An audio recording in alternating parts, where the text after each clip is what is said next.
You guys look like... What do they look like, Jimmy? Dorks. They look like a couple of dorks. Get those birds! Nerds! They're coming to get you, Barbara. What? Are you kidding? We got us some family here. Can you dig it? Can you dig it? Can you dig it? You are listening to the In the Mouth of Dorkness podcast.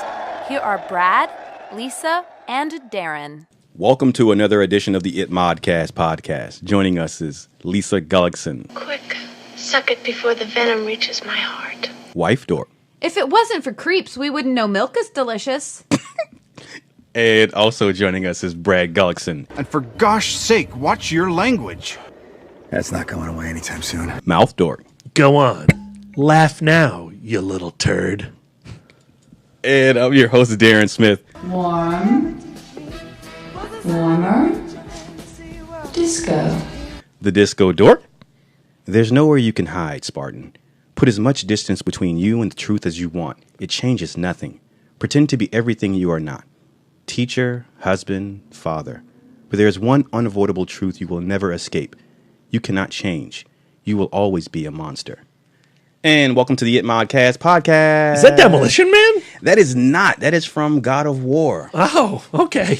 Yes. I was like, I don't remember. I was like, John Spartan. John Spartan, yeah. I don't remember anyone referring to John Spartan that way. I love that you went to Demolition Man instead of 300 when I mentioned Spartan. That's why I love you, B. Of course. I mean, I love 300. 300 is great. But it's not Demolition It's not Man. Demolition Man. It's not. How are you dorks doing today? Awesome. I'm doing great. We're a little lopsided at the table, right? We're short one dork. Yeah, what the hell? That's lame. Yeah. I like that we're all sitting on the same side of the table, friend style, like we're on a sitcom. Yes, that is true. Oh, there's the live The studio audience. Yeah. Hello. Yeah. Hello. All we need is a wacky neighbor. Oh. You don't have a wacky neighbor?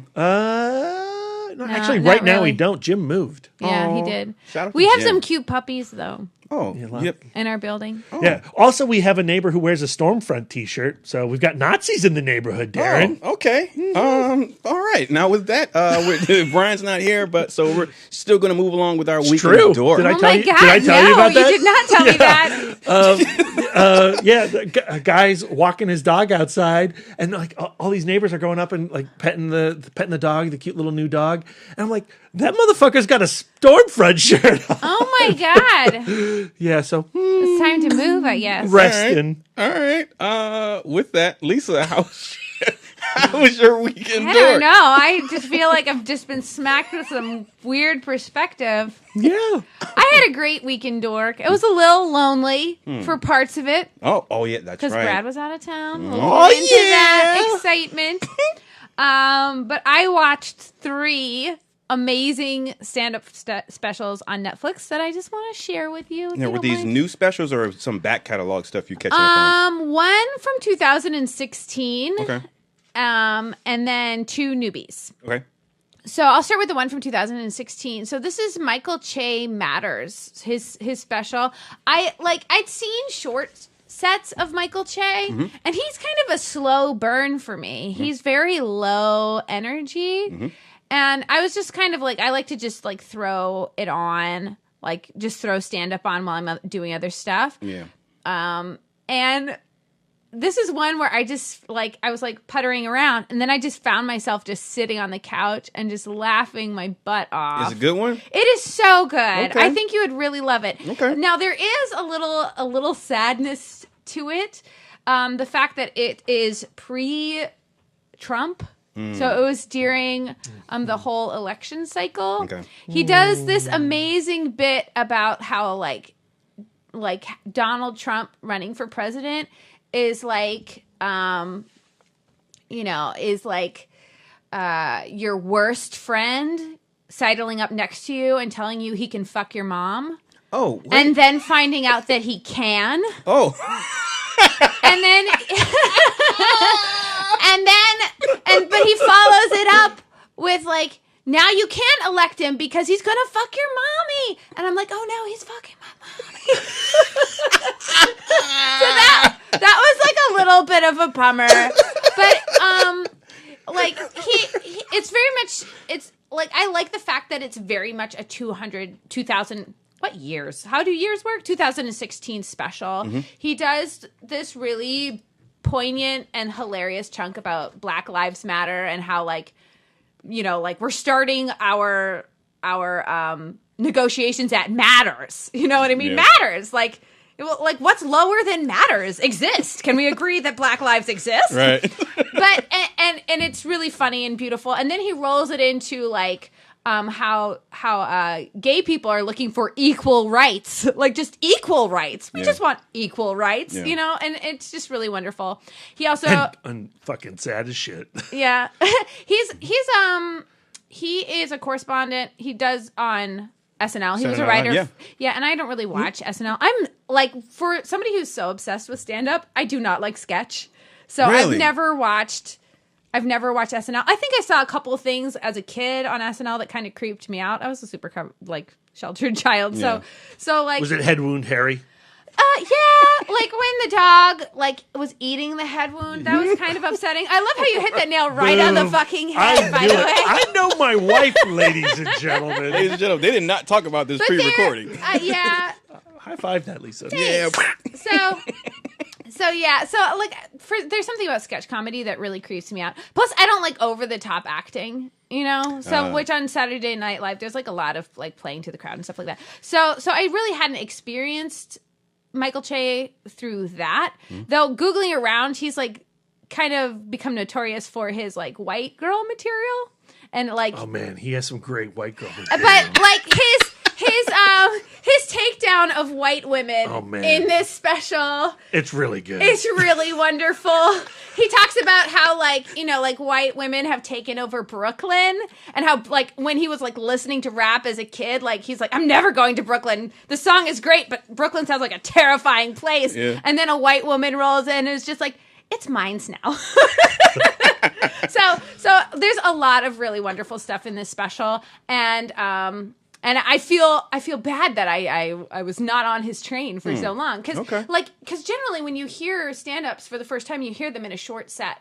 And like I said, like he moves very slowly, but he has this really calculated build to the point where he can say a line like, but creeps, the first guy who discovered milk was delicious was a creep. Like he had to build to that, and it's so beautiful. Yeah. You know, to Lisa's point though, you watched this with her too, B? She had seen it already, and she's like, Brad, you have to watch this. You have to watch this. And it is the type of comedy I really need right now. Yeah. It is hilarious, but it is a comedy underscored with anger. Mm-hmm. And that's what I respond to right now. But it's not like anger, like, you know, like yelling. Or he's just like, you know, he's saying all of this ridiculousness in a matter-of-fact way. So like, it's very matter-of-fact. We're recording this on the day that the Childish Gambino This Is America video dropped. Oh, my God. And it's the same type of art. Like, even though, like, Gambino's coming from, you know, music and the visual video medium, Michael Che is doing a similar thing where, like, under a lot of these jokes is some serious rage. Right. And I seriously appreciate that. It's cathartic. Yeah. It's cathartic, but it's, you know what, it's also, it's hopeful because we're all getting together and going like, this shit ain't right. Mm-hmm. We need to change. Yeah. And that's what I need. Yeah, but knowing that this is from 2016, like it's just like, oh, dude, it's gonna get so much worse. There's a bit of a bummer to it. Yeah. Oh my God. Okay, so then to the new specials. So Natasha Leggero and Moshe Kasher are a comedy couple, husband and wife. I've been a huge fan of Moshe Kasher for a long time. He's one of my all-time faves. He wrote an amazing autobiography, Kasher in the Rye, where he talks about he was raised by two deaf parents, so he's fluent in sign language. Yeah. He was way into the rave scene, and he ended up going into AA like when he was like 13 years old. Damn. So by the time he was in the rave scene, he was like not drinking alcohol, but he was like doing Molly and all of this crazy stuff, and he just had this like nutty, you know, dropping out of high school and all of this stuff. like this completely, and he grew up in Oakland. He just this completely like nutty childhood. And it's like and the he perfect existence for a comedian. And he came out on the other side, he's like hyper intelligent. You know, he's Jewish. He has a lot of like pride in his heritage, and he just has like this, you know, like crazy insight. And I just find him so inspirational. Like he's just so fucking funny, and he really offensive, which I like in an intelligent way, which is something that I really love. They perform together? Yeah, so the way the special works, so Natasha Leggero does the first set and like does the first chunk, and then there's like a break, so it's like a 3-part special. So she does the first chunk, Moshe does the second chunk, and then the third chunk they come together. So Natasha Leggero, she is 8 months pregnant during the taping of this special, and she keeps on making these jokes like I don't know if I'm going to keep it. Like, I'm still in the, like, abortion zone. So, you know, if this goes well, then I'm going to keep it. You know, like, very, very funny. She talks a lot about her upbringing. She was raised Catholic, but raised in, like, a super Southern area, like, that she describes as hick. You know what I mean? Okay. So she has kind of that perspective. But then she later, because of her, like, before she got married to Moshe, she converted to Judaism. Very interesting. So her set... very funny.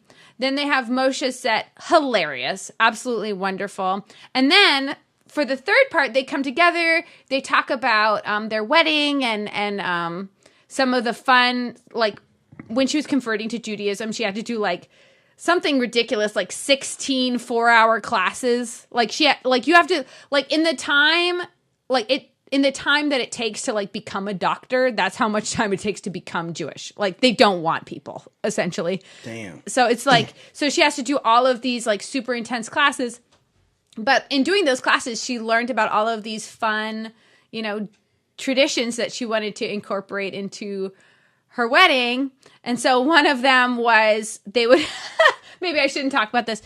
Brad's shaking his head. So there's a tradition of, like, after they stomp on the glass, the young couple who, to this point, have not been allowed to ever be in the same room as a person of the opposite sex, they go off and they consummate their marriage, like, right away, like, during the party. There's, like, a special room, and they go and they consummate their marriage. And so they decided to do this as part of their wedding, like, kind of, like, as a joke. You know what I mean? Because, you know, they've consummated as many, many times, I'm sure. Yeah. And so after, like, and so the second part of that ceremony is you bring out the sheet to show everybody at the wedding party to confirm that the daughter was a virgin. That tradition doesn't just exist in Judaism, by the way. That's in a lot of religions, yes. So, so they bring the sheet out, but so they have a picture of them from their wedding holding out a sheet, and it's clearly like written like ketchup or something, like, she's a virgin. So cute. They also, it's just really funny. And then they bring up like couples from out of the audience, and they roast like their relationships. So they bring up a young couple, and they're like, you know, like, what's your problem with your guy? And the lady will be like, you know, my guy chews too loud. And like, what's the problem with your lady? Oh, she has too much clutter, like that kind of thing. And they just kind of, you know, pick on them and rip on them. And it's so funny because clearly this was like a whole tour that they did of doing this kind of thing, of doing the 2 parts and then the couples roast. Like, it was very clear that in doing this, they must have made a couple of couples cry, because Moshe is on like, you know, like very much maintenance, like make a joke and then immediately take it back. Yeah. And Natasha, for some reason, is just absolutely ruthless. She's like, I know what you guys should do. Get a divorce. You know, like one guy, like there's like one super cute, super hippie couple, and you know, the girl has like a shaved head, and the guy like has like the like, his name's Sebastian, and has like the hipster one-sided haircut with the waves and the funny mustache and whatever.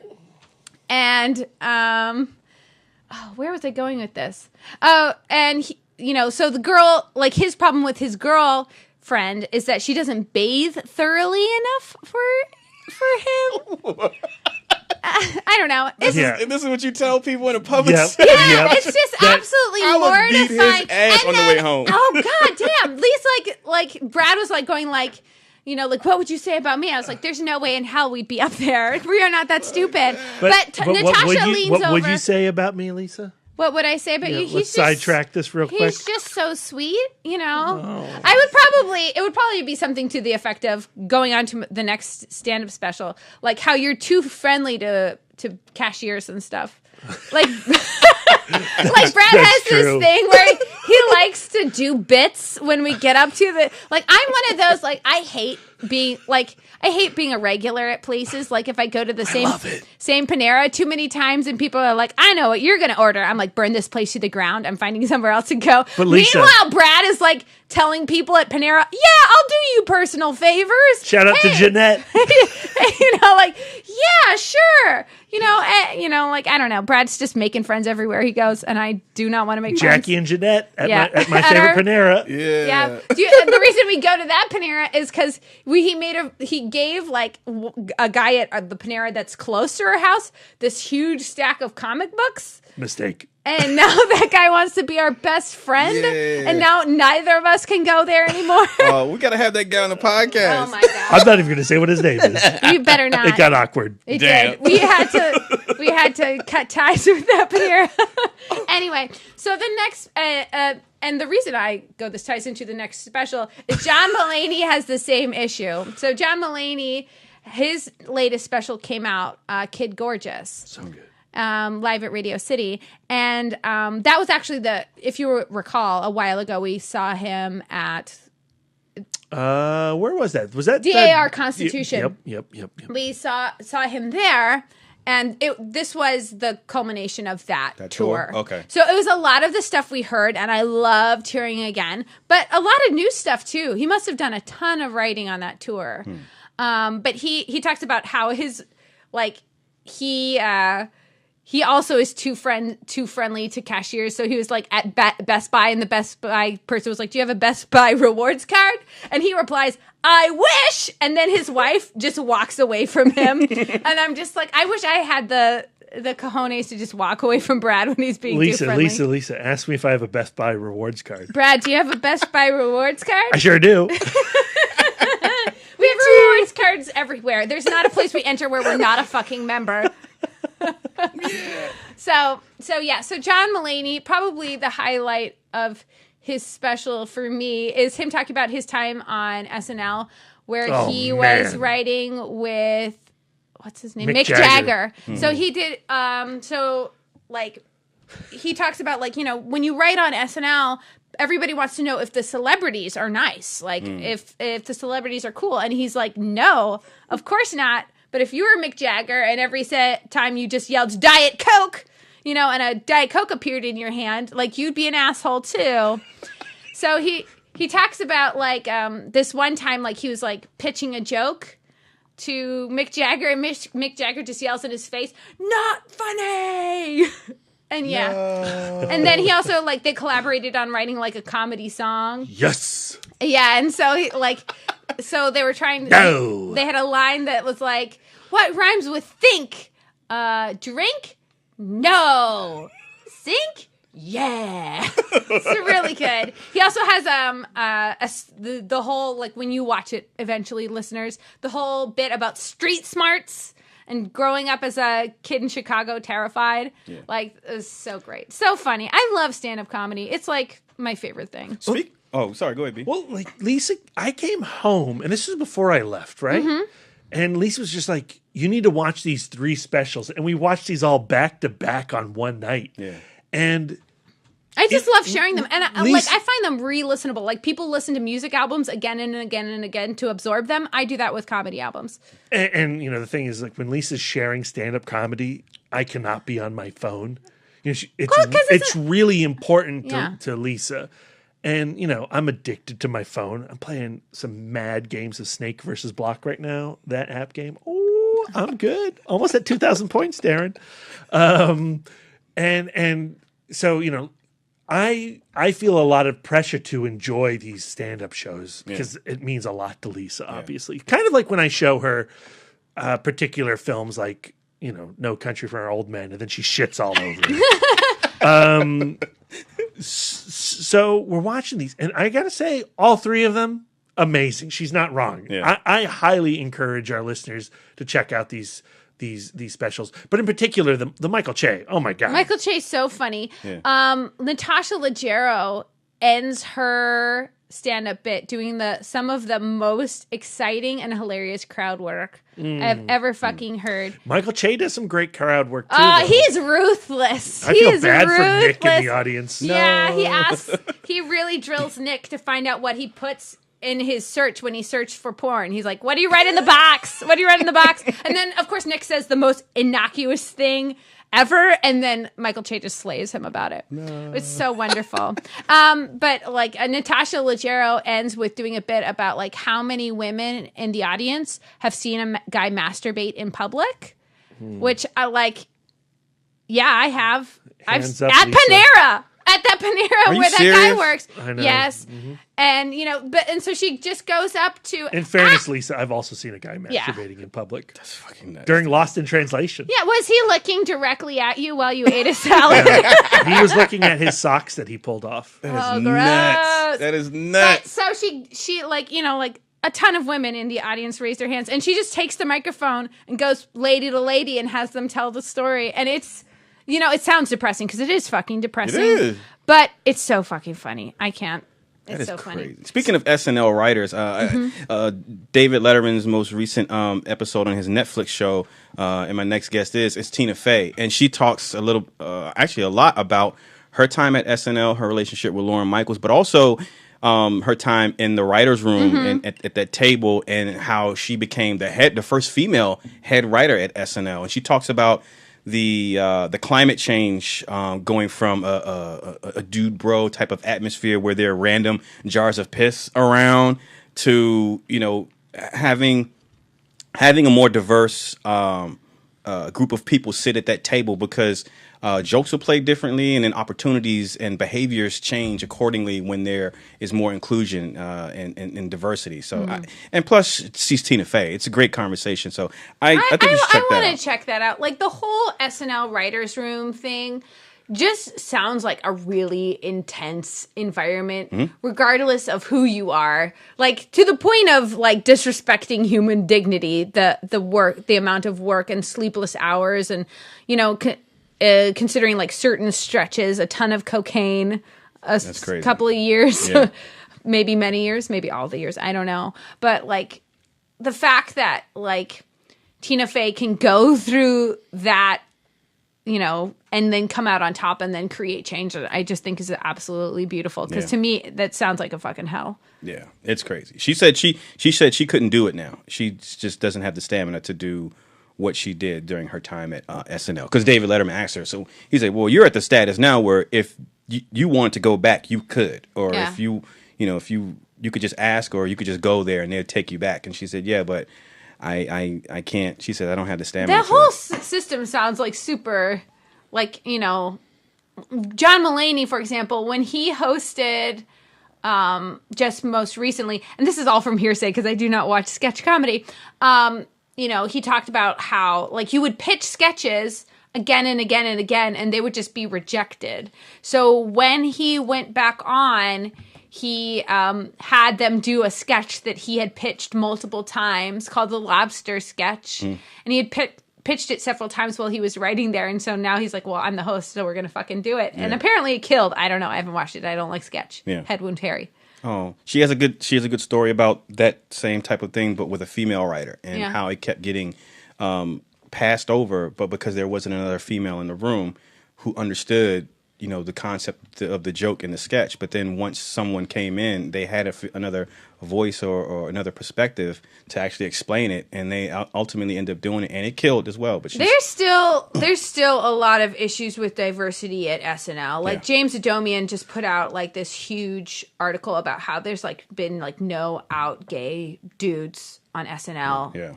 Or very few. Like and that is a huge issue with Lorne.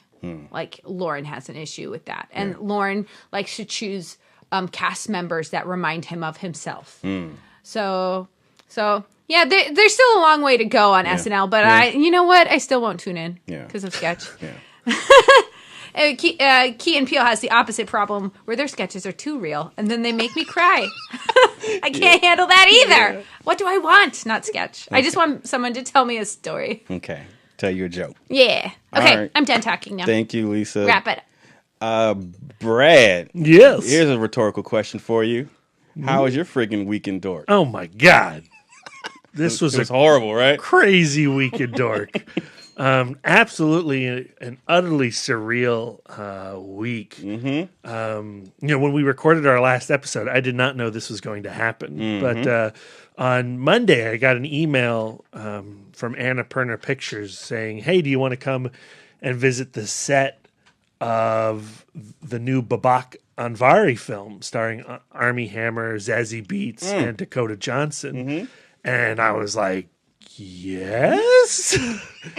And like, well, it's Friday and you'd have to travel Thursday. And I was like, sure. Okay. So on Thursday, I got on a plane and I went to New Orleans for 3 days. Big easy. And the film set visit is under embargo, so I can't talk about it. Mm-hmm. I can only say what I just did, that it was a Babak Anvari film. It stars Armie Hammer, Dakota Johnson, and Zazie Beetz. Mm-hmm. It's currently untitled. Now, Babak Anvari, for our regular It Mod listeners, may remember that we saw his film Under the Shadow at Lost Weekend. Oh, damn. 7? 8? 7. And, he's an... it's the one that I wasn't at because I was at Fantastic Fest. Oh, okay. Because I saw it after... I saw it after I got back. Okay, Under the Shadow, which is on Netflix now, I think, and you can watch it now, which is about a mother in Tehran during the Iran-Iraq war who is trying to maintain her household while her husband is away serving in the military. And one night, a shell hits her house, doesn't explode, but causes a tremendous amount of damage. And after that event, she believes a jinn has infected the home. Mm-hmm. And so it's kind of like the Babadook, or It Follows, or Get Out. We're in this renaissance of social horror fiction. And I would put it in that category. It was a movie that at Lost Weekend, I wasn't in love with, but on rewatch, in preparation for going down to the set visit, I liked it a lot more. Mm-hmm. And I mean, I can say that he's doing a similar style of storytelling, I guess. I think I could say that. But yeah, it was a wild couple of days. He ate gator. I ate so much food. So, I land on Thursday, and I'd been to New Orleans in 2007, but I think I was a much more timid human being when I was there last time. We went to the French Quarter, me and my buddy Steve, and we looked around and we took some photographs, and I think we ate gator then too, but it wasn't really my thing. But now I'm much more of a foodie than I was then. Yeah. So we land. I can't check into my hotel yet, so I take a lift to the French Quarter, and I bring up my phone. I say, "Where's the best crawfish in the French Quarter?" And it directs me to a few places. And the place I choose is an Oceana Grill, and I order for an appetizer. I order fried and blackened gator, and damn, is it good! And the thing is, I can't really describe what gator tastes like. My dad asked me, he was like, how's gator different than chicken? It's definitely different than chicken. It kind of has, the flavor, you might say, has a chicken flavor, but the texture is more like clam based. If you've had fried clams, it's chewy. It's chewier, yeah. But it's crazy delicious. Yeah. And I ended up not getting any crawfish. Because I asked the waitress Laverne, and she, again, to Lisa's point, making friends wherever I go. And Laverne said that what I really needed was the house special. And hold on, let me bring up my notes real quick because I don't want to do the house special injustice. And what I had was the redfish pontchartrain, which is a blackened redfish fillet atop crawfish cornbread, topped with a creamy shrimp poitrine sauce and served with a side of mustard greens. And that sauce has like massive chunks of shrimp in it. And it might be like the best thing I've ever had in my life. Show Darren the picture. I don't so want to get see a it live unless reaction. you can Oh my god! I mean, it just looks like this massive plate of sauce, and there's some fish and cornbread underneath. Oh my god! It just looks like a pool of gravy. It was so good. Of course, it's so good. It's a pool of gravy. I just liked it on your Instagram. Thank you. Oh my goodness! And I mean, every bite was heaven. And really, what it was that crawfish cornbread. The way it sopped up the gravy. Oh my god. Super tasty. And then the mustard greens. Oh God. So it was a meal I did not want to finish. Yeah. And because I had so much time, I slowed down the experience. And Appreciate it. I took it bite for bite. And I can't remember who said this to me. It was Darren. That you should chew your food 6 times before you swallow. Oh, I don't know. I feel like maybe I heard that during Ugly Delicious.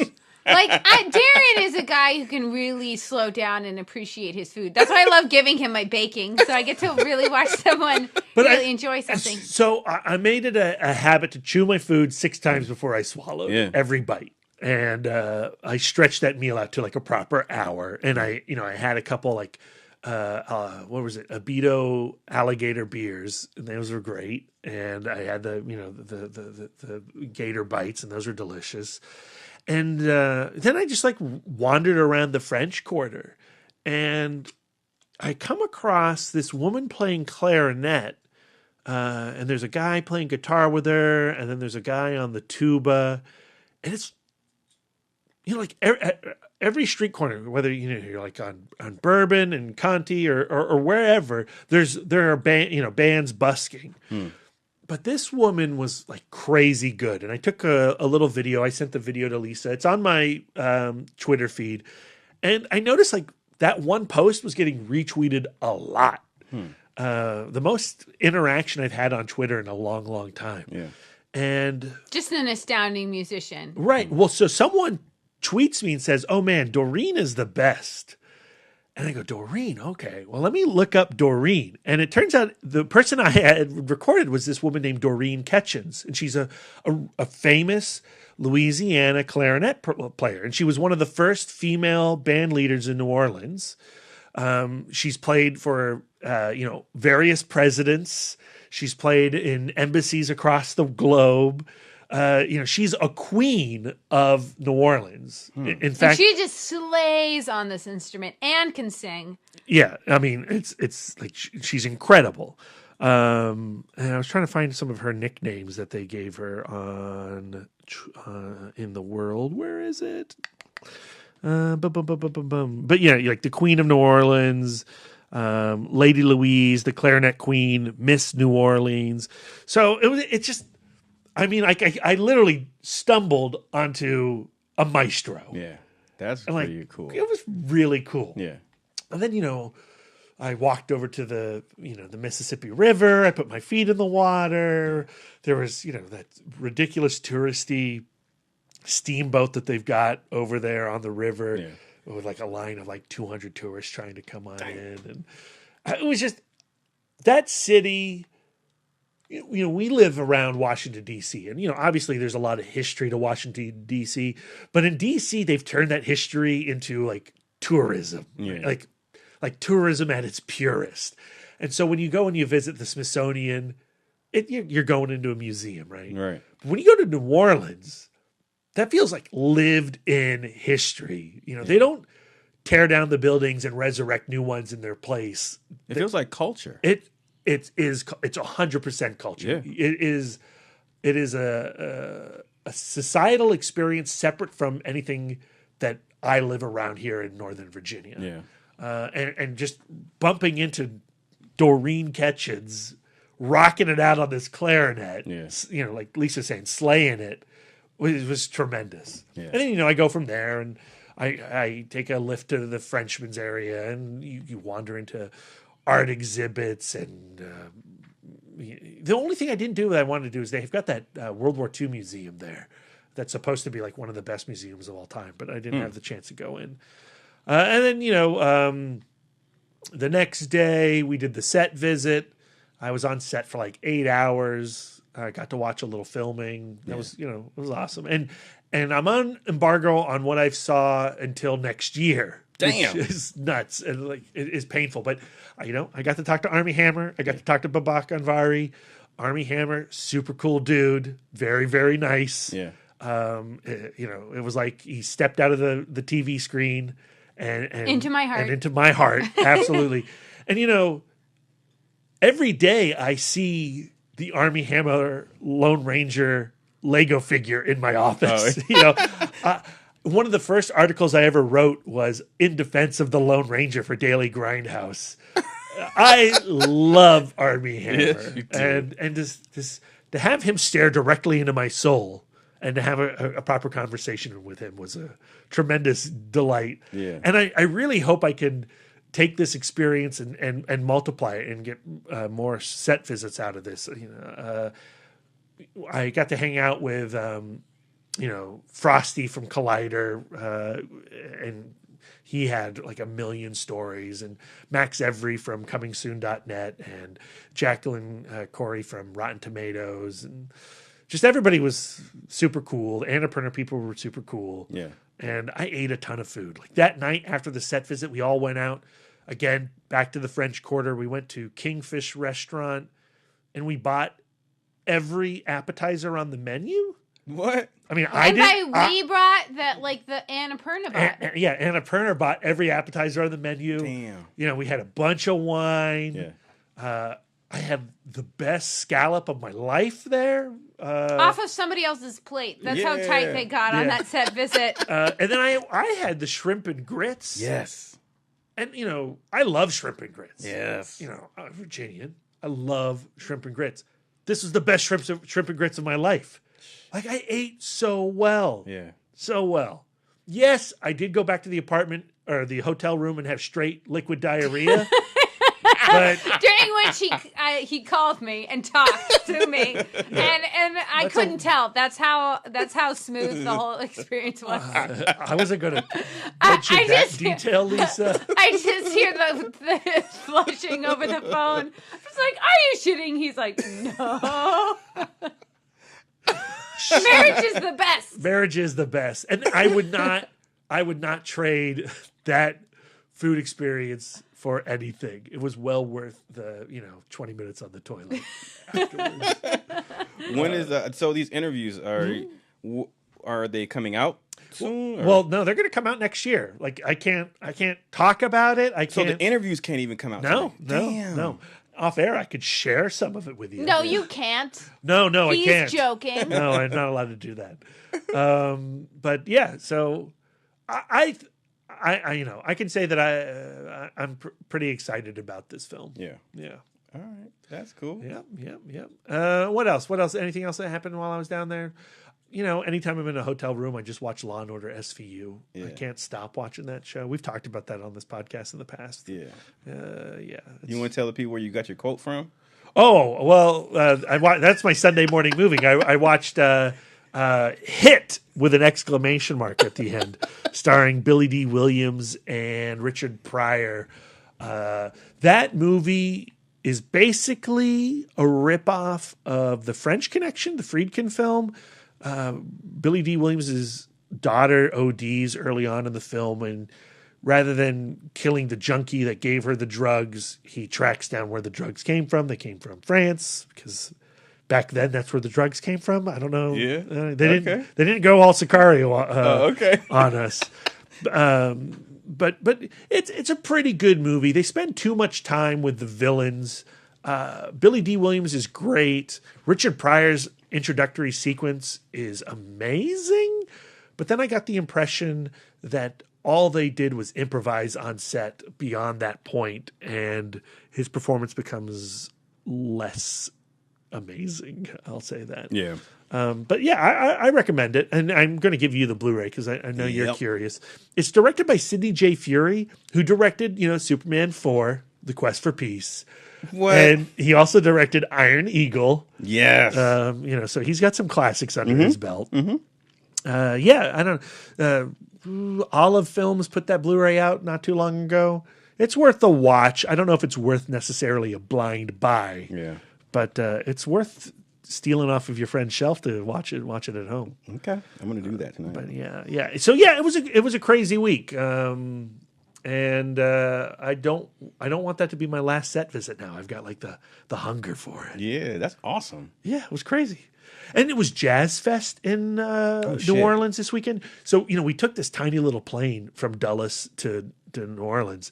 And I get on this plane and, I sit down and this woman comes on board and she sees all of us and she goes like, "What's with all these frowning faces? It's Jazz Fest!" And the whole plane like explodes in applause. And like from that point forward, everybody became buddy. And like, "Oh man, we can't wait to go to Jazz Fest." And everyone's got like Jazz Fest t-shirts on there. Yeah. And they're like, "Oh man, are you excited about Jazz Fest?" I'm like, "Yes." I'm excited about jazz. But yeah, I don't know. That was my week in Dork. That's awesome. Huzzah. All right, so that's going to be it because I can't top that shit. I spent my week finishing up the Lost in Space Netflix series, the one that I spoke about. Oh yeah, we watched the Nice. first episode 2 weeks ago, and it's a decent show. It was better than I thought it was going to be. Parker Posey is nuts on that show. Like she gives like this. She is this iteration of Dr. Smith, and I guess they do some interesting stuff with her character. But just she has this really unhinged presence with these looks that she does off into the camera when she's doing her Dr. Smith thing, and I don't know, like it was creepy. Like it just was. Whenever she was on screen, like, it's really unsettling. But like the rest of the show, I like the cast is tolerable. I like the cast is tolerable. Well, I mean, no one there weren't any real characters that turned me off from the show that made me not want to watch it. Will Robinson. That is some damning with faint praise. Well, I like the cast dynamic. I like the characters. I like the relationships with. Between the siblings and the mother and the father, and how their reasons for leaving Earth and things like that. So it's an enjoyable show. Like I would say, if it interests you, it's worth checking out. We watched that first episode, and like to me, it was, even though all of this exciting stuff was happening, like I found it so dull, and I think it comes down to like. They really want to drive home that this family was super prepared for this trip, and they're all super smart, and so they've all got their shit under control, and all of this crazy stuff is happening. They're not excited enough about it. You know what I mean? Like to me, like it's for like a woman being frozen and a child being frozen and trapped in ice. And then another child, like, getting lost in the woods, like, with, like, some kind of crazy, mysterious monster. Like, everybody was kind of low energy. I'm like, let's pump up the jam. Let's get fucking scared. Like, yeah. I don't know. I found it very slow. Yeah, I'm curious to continue it, though. Because that episode ended with Dr. Smith's introduction. And I don't know. I was intrigued by it. But at the same time, I haven't watched another episode since. Yeah. And then I also, between doing that, I went to the movies. I saw Tully, which... I'd be interested to speak to some people offline about that. I'm not going to go into it too much on the podcast because it just came out and there's some interesting things to talk about it, but I don't want to spoil that film because to really get into a discussion about it, you do have to kind of spoil it. But what I want to talk about is where I took my quote from, and that is, as I mentioned earlier, the God of War video game.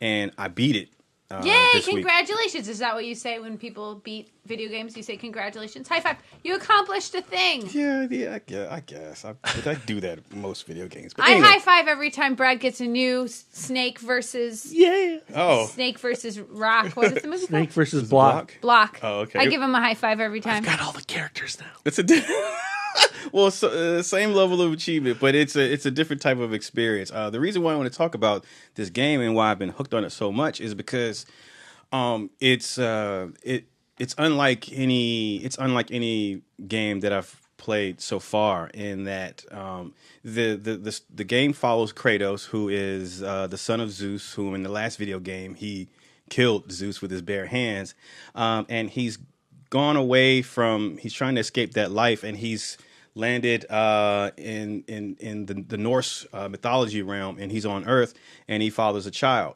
And the game opens with the death of his wife, the child's mother, and the mother's dying wish was to go to the top of the highest peak in Midgard and spread my ashes with your son. Take my son, and you two do this. And so that's the game. He wants to take his son on this journey to fulfill his wife's dying wish. Outside of all that, there are the Norse mythology gods who've become aware that he is hiding out, trying to live this normal life, and that his son is with him, and they want to stop him. But the interesting thing about this game is that it's done in a cinematic way where the story, the relationship between the father and the son, Atreus, is always front and center. And by that I mean, if you played the game, if you pick up the game from the opening and you played all the way to the end and never died, it'd be like watching a movie that was one continuous shot. That you never cut away from the characters. There's never a loading screen. There's never a victory screen where you beat the boss and then yay and tallies your points and then it goes to black and loads the next screen. That never happens. It's all in one continuous shot, and it's an amazingly immersive experience. But also the writing and the character development between the father and the son, and the story of the Norse mythology that they utilize within the game. I mean, they talk about Thor, Odin, Mjolnir, Jotunheim, Loki, like all those things that you've heard of, whether it be from being familiar with Norse mythology or if you're just picking it up from the Thor movies. Like all of that stuff is in there, and to see it represented in this way, in a different way, the 9 realms that they speak of in the Thor movies and the MCU, where you travel to these different 9 realms, so you could see a visualization of the ideas and the mythology that you read about or that you hear about, that they're actually crystallized in 3 dimensions, and you travel to these different places. And the gameplay involves involves the mythology and navigating that mythology. They utilize it into the story, and the end of it was really surprising when you find out who the son is. He is someone notable in Norse mythology. He's going to grow to be someone notable in Norse mythology. I don't want to spoil it. But can you tell me off air? Because I'm never playing this game. I will tell you off air. And there's a moment. How many of them are really notable? Like, not a lot. This one's notable, but it's cool when you take it into context what you may know of Norse mythology already, and what's presented also in the game. But it's I don't know. Like whenever I talk about games that I play, for the most part on the podcast, it's almost always I try to talk about the ones that relate in some way to my love of movies and film. And this is another one of those games where it's different from like a mindless shooter, or I'm killing zombies, or I'm playing Call of Duty. Again, because of the game design, narrative is always at the forefront of the game. So when you're just doing something as simple as traversing from one point to another, Kratos and Atreus are having dialogue back and forth. Atreus is asking, what Kratos was doing when he was away, and Atreus was left at home with his mother. Atreus is talking about, well, you get a sense of a strained relationship when Atreus says, well, when your mother taught me how to do this, mother would say this, or I learned that from mother, and Kratos' reaction to that, and then how that relationship builds and changes and shifts over the course of that game. And because you're always with them, you never cut away to the bad guy to see what he's doing or whatever. Because you're always with them, you watch that relationship grow in real time, and it's a unique experience. And so it makes it it makes it all that more interesting at the end of it when you've been with these characters and they've changed and you watch them change. So, and then on top of that, it's just for the primal level of button mashing and beating up bad guys or whatever, the gameplay is pretty awesome. It's really cool because there is several MCU Easter eggs in the game. There's a gauntlet, and you do find gems that you put in it that gives it different power ups. Kratos' axe in this game sort of acts like Stormbreaker in the Infinity War, where he can throw it and then you press another button and he can call it back at any point. I mean, you could throw it and then stick it in a piece of wood or a bad guy, and you can just leave and walk for like 2 hours and then hit the button, and it'll, from wherever it is in the world, it'll come back to your hand. Oh, that's pretty cool. Badass, yeah. That's in there, and so it's just a really fun game, man. It's like when you watch a movie or a series when you're with characters for an extended period of time, like when the last episode of Breaking Bad and it goes off and you're sad that, oh man, I'm done with this adventure with these people, and like I felt like that at the end of this at the end of this game. So different than Far Cry.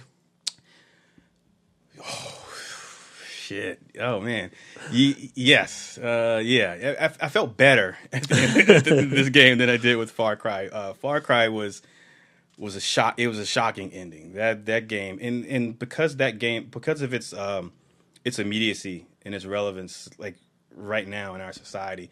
I do want to mention before I wrap it up something that was mentioned earlier, and you mentioning Far Cry's ending, Brad, brought this to mind. You mentioned Childish Gambino's video. Oh my God, This Is America, and the reason why Far Cry is shocking is also the reason why like that video is shocking. It has some shocking imagery in it because they're both speaking on things that are all around us. And one of the things, the brilliant things about that video, Childish Gambino's video, is that if you haven't seen the video, he's front and center and he's dancing and he's rapping, but every once in a while he'll do something. He'll commit an act that is horrific and it's shocking. And also all kinds of horrific acts are happening behind him. And what the video is speaking on is, yes, he's singing and dancing, but if you just pay attention to that, you're going to miss all this stuff that's going on in the background, like our day-to-day lives. Like if you're just focusing on, you're not focusing on the big picture. You're not focusing on what our society is dealing with and what's happening. And that video perfectly illustrates that. That video is the number one reason why everyone who is not watching Atlanta should be watching Atlanta, because that show is a season worth of Childish Gambino expressing himself creatively in this way. I mean, Donald Glover is he's just a next level type of performer. He is. He's killed it as an actor. Mm-hmm. He's killed it as a comedian. His music is astoundingly amazing. The complexity of this song, the references to gospel music, the use of African music, choral music, the rap, like cultural context, the tremendous amount of orchestration that goes into everything that he does. But this, it's transcendent. This Is America. It's the best thing he's ever done, and it's one of the best things I've seen all year, period. Mm-hmm. Film, comic books, literature, music. It's kind of how I felt about Lemonade when I finally watched and experienced that. Mm-hmm. But this one, to Darren's point, how it is having a conversation with the now, even in a more immediate way than Lemonade, even. I found profound. And I've watched it about a dozen times today. And I would put it like in my top 10 favorite films of the year. Yeah. It's like 4 minutes and 20 seconds. It is compelling. A complete so compelling. cinematic statement. And it's important too. It really is important. People should watch it and then think about it and seriously think about it, but then also discuss it with other people and discuss your feelings about it and discuss your thoughts and discuss why we are at a point where that video even had to be made, because that's the point. Right. That we're in a society where that video needs to be, it needs to exist. And I think regardless of whether you're interested in the genre as a whole, or, like, to me, like, no matter what you feel or think, this will rock. This video will rock your world. And again, that's the point of the video. Even if you don't like rap, the point is you're not supposed to be watching him. And with the video, the song, yes, you listen to the lyrics and the words, but the video, even if you aren't into rap, when you watch that video, you're not supposed to focus on him. Mm-hmm. You're supposed to look at the depiction of America that's going on in the background in this warehouse. Like, that's what it's important. Even if you don't like what I'm saying, even if you don't like hip hop, if you don't like rap, okay, you need to look at what I'm rapping about. You need to look at what I'm representing and what I'm illustrating. And that's the point. And so, yeah, like you said, Lisa, even if this type of music isn't your bag, it will provoke a response. It should. Yes. It's evocative. Provocative. So yeah, it's both. I encourage everyone to check that out. Brad, you did a good job. You posted that through our Facebook channel. It's on YouTube. It blew me away. It blew me away. And I think everyone would do well to at least watch it once. But then you've got to watch it multiple times. You will watch it multiple times. Yeah. You watch, like, I became immediately addicted to it. Anytime I was like sitting for any amount of time, I was like, I'm going to watch this again. There's something about... I was at Lisa. We were both at Lisa's parents' house having lunch today, and while we're all talking, I had it on my phone playing, so that while I'm listening to you, in-laws, but also, holy shit, I got to keep watching this thing. The way he moves and the way he expresses making eye contact with the camera, like, there's just so many layers to that performance. Mm-hmm. Well, and Forbes actually had like an interesting article, like the 5 things you didn't see in This Is America. They posted that. And I don't know if I necessarily agree with everything that the Forbes article was saying, but why and how he is performing can be read. They read it in 3 ways. And for the most part, I think I agree with those 3 ways, and how, why he is dancing could be interpreted as ignoring what's around him, being aware of what is happening and forcing yourself to perform this way. And then the third being distraction, performing as distraction. I don't know. I need to watch this more. You should. And I need to. I'm excited. Like, this is day 1 of This Is America being out in the world. Mm-hmm. I'm excited about the conversation that I am going to have with various think pieces and what have you. Yeah. And of course with my fellow dorks. So I don't know, like, it's that's what's so cool about life. Like, every once in a while, like, something out of the blue comes out and of some importance and relevance right when you need it to. But also, like, just incredibly artful. Yes. It's beautiful. I mean, it's beautiful. It's horrific. Yes. But it's beautiful. Mm-hmm. And so that I very much appreciate. It's like when you saw Dr. Strangelove for the first time, right? You're laughing your ass off at how ridiculous this thing is, but what it is speaking to is terrifying. Yeah. And hopefully this will, because Donald Glover already is a very accomplished individual artist. Young person. He's was a writer for 30 Rock. He directs and writes for Atlanta, his show that he created. He's a Grammy Award winning musician, and so I hope that people who aren't familiar with him in any one of his other endeavors are drawn to his creative output through this. But also, I hope this puts him in a place where people start paying more attention to him for him to do other things and extend himself from this piece onward to say, put out other meaningful and important pieces of work. So it's you definitely need to check it out. That's gonna do it for my week in Dork. What do we got coming up? What are you looking forward to this week? What's coming up this week? I live very much in the present. On Wednesday, if you're in the Northern Virginia area, the One Loudon Film Club is showing The Endless. We are big fans here at ITMOD of the Justin Benson, Aaron Moorhead film. We have 2 interviews with them that you can double back and listen to. And David Lawson is going to be doing a special introduction for that screening, so you're definitely going to want to take a look at that. That dude's fun. And this video is nuts. Darren, I'll show it to you. Yeah. He sent it to me last night.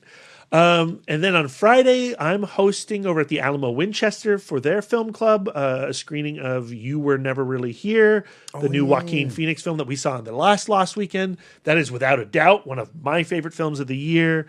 Another brutal, punishing experience, but well worth it, and again, very artful.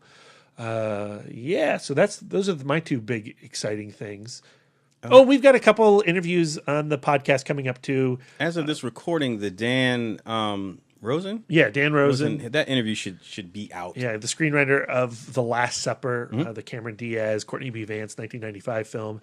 And we just had a really great conversation with Andre Gower and Henry McComas of the Wolfman's Got Nards documentary, all about the phenomenon surrounding the Monster Squad. And that episode should be out. Yeah, soon. Yes. All right, that's going to do it for us. You can follow the Turtle Dork on Twitter at the Turtle Dork, on Instagram at the Turtle Dork 1, on Facebook at Brian William Young, and you can follow Wife Dork at Sidewalk Siren on Twitter, and also Bake Dork on Twitter. I'm eating. What am I eating right now? Because this shit is delicious. I know it's magic, but what's the name of this magic? That is a lemon and toasted almond scone. That will not be on the blog. That one is just for you. Coming up on the blog is going to be cashew apricot biscotti with a white chocolate topping on it. So that's coming on the blog soon. And then my next Great British Bake Off technical bake is a tiramisu cake. And I do not know who's going to eat that shit. So I hope you're hungry.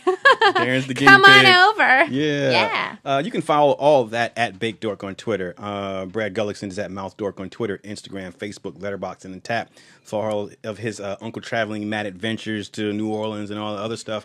Follow him on Instagram and Twitter and stuff. I am Darren Smith, the Disco Dork, on all social medias. Is there a good movie coming out this weekend? I'm probably just going to see Infinity War again. I've seen it 5 times now in the theater. The last time with at Muse Girl, friend of the podcast, Lisa Bell Roden, and I'm still Processing? I'm still finding things about it that I love. I'm still I've gotten to the point where nobody's allowed to have a dissenting opinion from me. Yeah, I'm there too. Me and Lisa almost had some fisticuffs over Peter Quill. Like, how dare you say anything bad against Peter?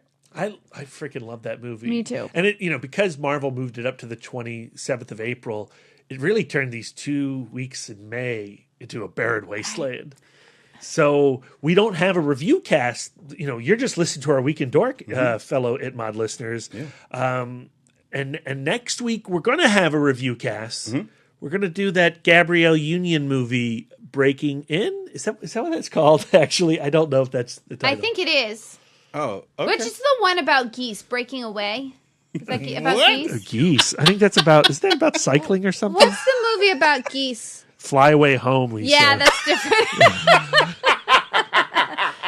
And so we're going to be watching Gabrielle Union's Fly Away Home. Okay. No. It is geese called... are trying to break into the house. They are vicious motherfuckers. It is called Breaking In, and that will be our review cast next week. Okay. We will bring you a full, I don't know, it in-depth... looks good. I like that trailer. I do too. I have zero expectations, so I'm in for hopefully a treat.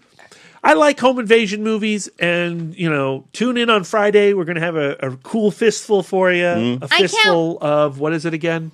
Keep Out. Fistful of Keep Out. Fistful of Keep Out. Okay. In our to celebrate our excitement around Gabrielle Union's breaking in. Well, I'm so sad that Brian is not here because home invasion films are like one of the things that really freak him out. That's his bag, yeah. It's going to be a good chat with him. Yeah. Oh, well. Well, hopefully we'll have him on the review cast for the movie. So. Oh, certainly we will. He'll be back by then. All right, ladies and gentlemen, that's going to do it for us. Enjoy the rest of your week, and until next time.